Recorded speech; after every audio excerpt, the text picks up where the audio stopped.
Welcome to the Artwork of You, the podcast where your life is the canvas and you are the masterpiece.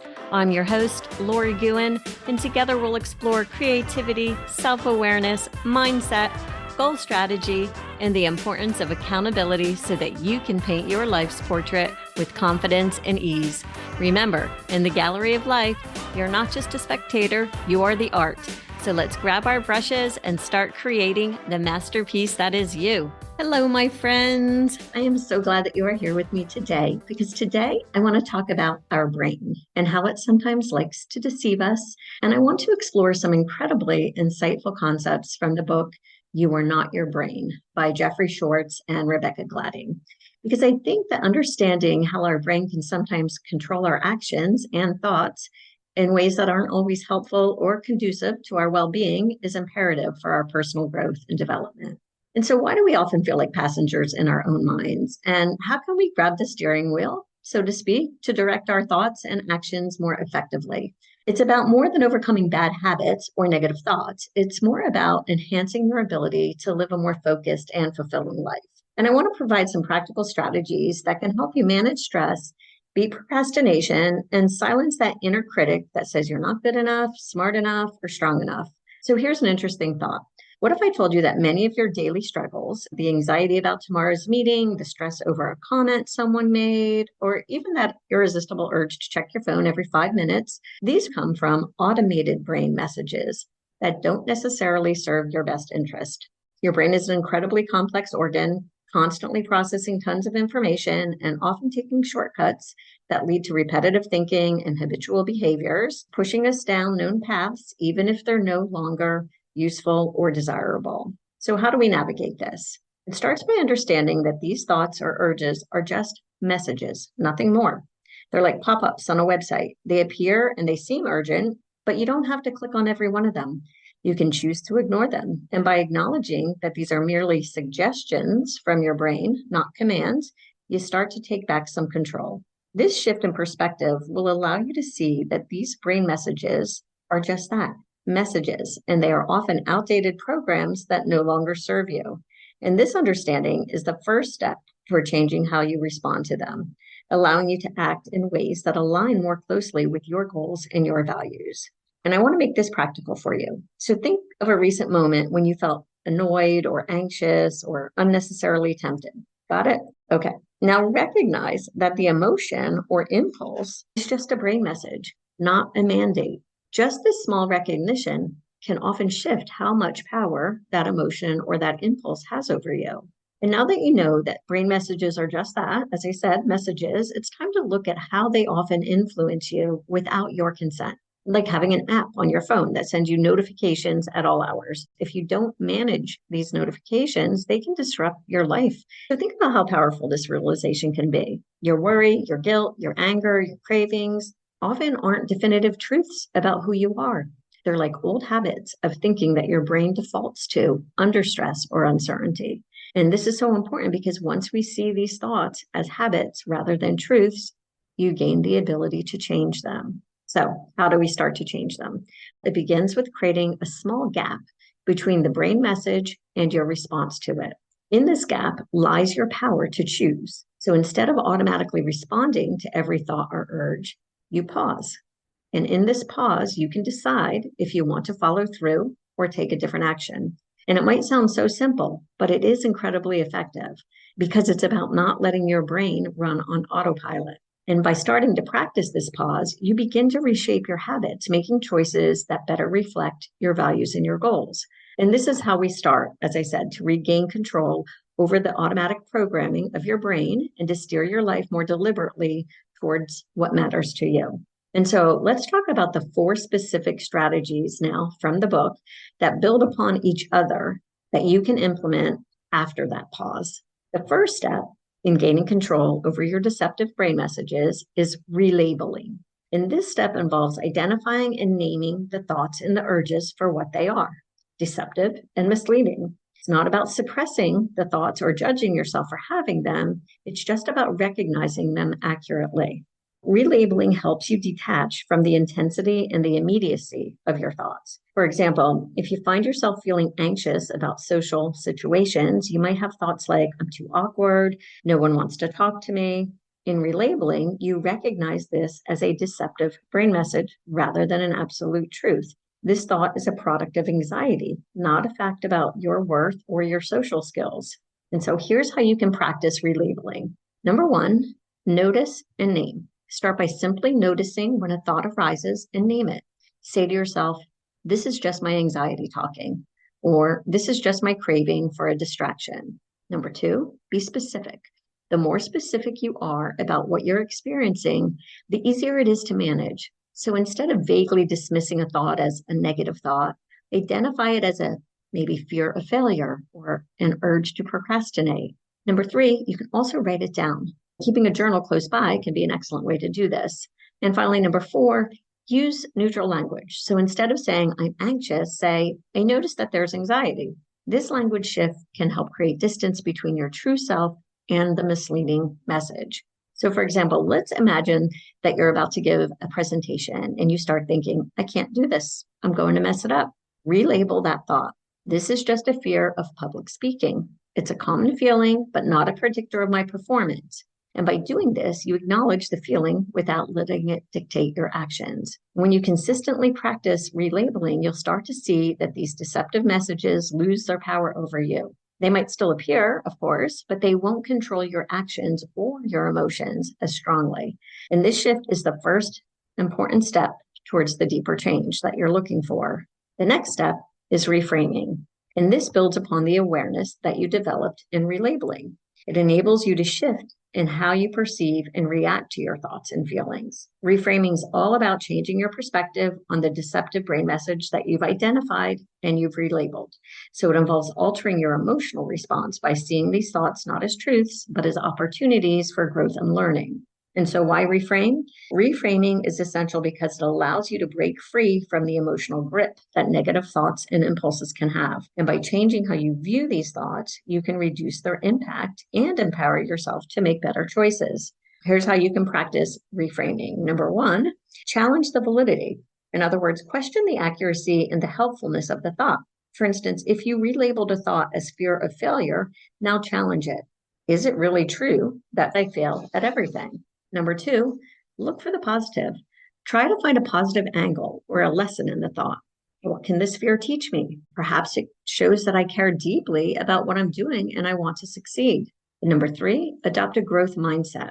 So shift from a fixed mindset to a growth mindset. Instead of seeing challenges as threats, view them as opportunities to grow and improve. So for example, reframing critical feedback on your work can be seen as valuable information to help you improve rather than a personal attack. And number four, visualize success. Instead of imagining worst case scenarios, visualize handling the situation successfully. This can help shift your emotional response from anxiety to confidence. So here's an example. Imagine you're nervous about an upcoming job interview, or maybe a podcast interview, or maybe a talk or a presentation that you have to do.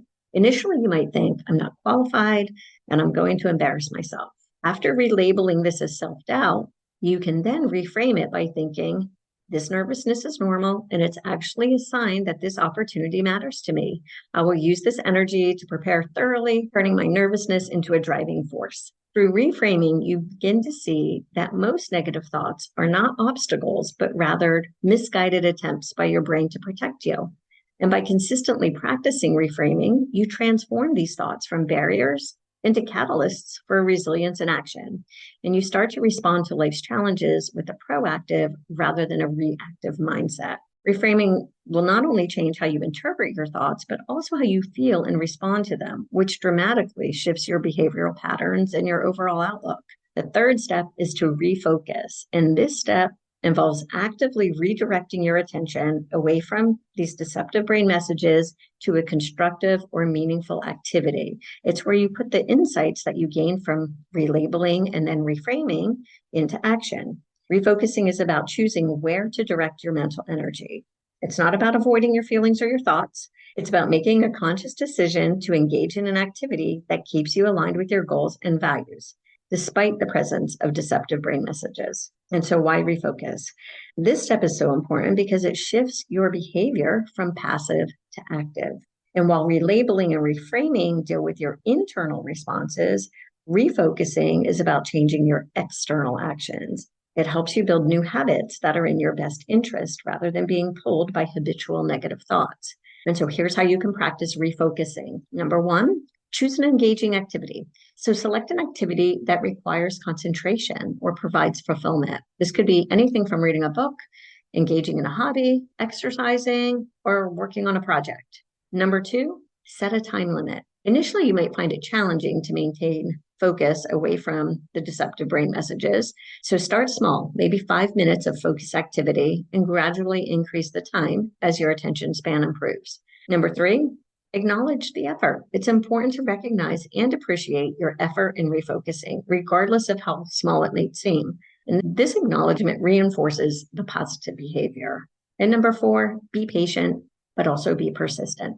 Refocusing takes practice. If your mind wanders back to the deceptive thoughts, gently guide it back to the chosen activity. Over time, it will become easier. Here's an example. Let's say you're working from home and you find yourself distracted by thoughts urging you to check your social media. Instead of following this urge, you decide to refocus by setting a timer for 25 minutes, during which you concentrate solely on your work. After the timer goes off, allow yourself a 5-minute break to check social media if you still want to. This method is often called the Pomodoro technique, and it helps keep your brain engaged and trains it to resist distraction. Refocusing also empowers you to take control of your actions and align them with your long-term goals. So over time, as you continue to practice this step, you'll find that the deceptive brain messages lose their power much more quickly, and your capacity for focused, intentional action grows. This not only improves your productivity, but also your overall satisfaction with life as you're spending more time doing the things that truly matter to you. Refocusing seems to be where, as they say, the rubber meets the road in terms of changing behavior. It actively strengthens your ability to resist old patterns and forge new ones, creating a more intentional and fulfilling life. And the final step is to revalue. This step involves reassessing the importance and relevance of the deceptive brain messages after you've relabeled, reframed, and refocused. It's about truly understanding the insignificance of these thoughts and these impulses in the broader context of your life and your goals. Revaluing is so important because it's about seeing these deceptive brain messages for what they really are: distractions, not directions. And so why should we revalue? This step is so important because it consolidates the gains from the previous 3 steps. By revaluating, you not only change your immediate response to deceptive brain messages, but you alter your long-term attitude towards them. So over time, this will reduce their frequency and intensity as your brain learns they are not valuable or useful. And so here's how you can practice revaluing. Consider the real impact these deceptive brain messages have had on your life when you followed them. Are they helpful or harmful? How do they align with your values and goals? Number 2, minimize their importance. Realize that just because a thought or an urge feels strong, it doesn't mean it's important. You can choose to de-emphasize its importance in your decision making. And number 3, reflect on changes. Regularly reflect on how your life has improved by not acting on these deceptive messages. Notice the positive changes and reinforce your understanding of their true value. And number 4, educate your emotions. Teach yourself to feel differently about these impulses by consistently reminding yourself of their irrelevance or their harm. Over time, your emotional reactions to them will start to shift. So here's an example. Imagine you've always had maybe a crippling fear of public speaking, which you've relabeled as nervous excitement, reframed as an opportunity to grow and focus your energy into preparing effectively. Now you see this fear not as a terrible threat, but as a misfiring defense mechanism that's far less significant than your goal of sharing your knowledge and connecting with your audience. And by practicing revaluing, you change the emotional and practical significance of the deceptive thoughts and behaviors in your life. This leads to a profound shift in how you view and react to challenges and stressors. Over time, the thoughts that once might have derailed your day will barely cause a ripple in your emotional state. They become like email spam, right? Easily ignored and quickly deleted. Revaluing really does truly transform how you perceive and react to internal and external stressors. It will lead to more profound and lasting changes in your behavior and your thought patterns. It solidifies the new habits and mindsets you've developed through the other steps, and it ensures that they stick and continue to benefit you.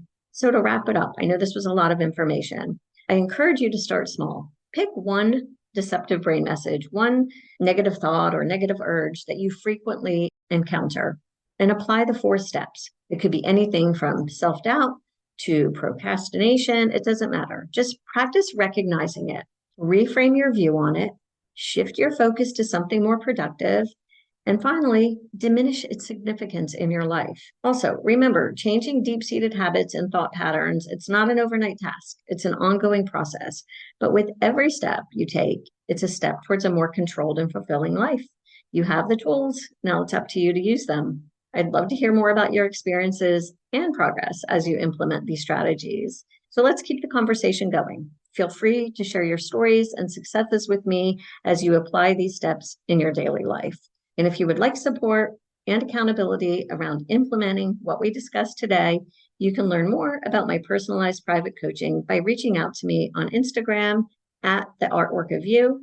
I'm also at Lori Guin on LinkedIn and Facebook, or you can go to my website, www.theartworkofyou.com. That's a wrap for today, my friends. Thank you for sharing your time with me. And remember to show up in your life like the masterpiece you are, because you are the artwork. Please subscribe and leave a 5-star review. Have a fabulous day.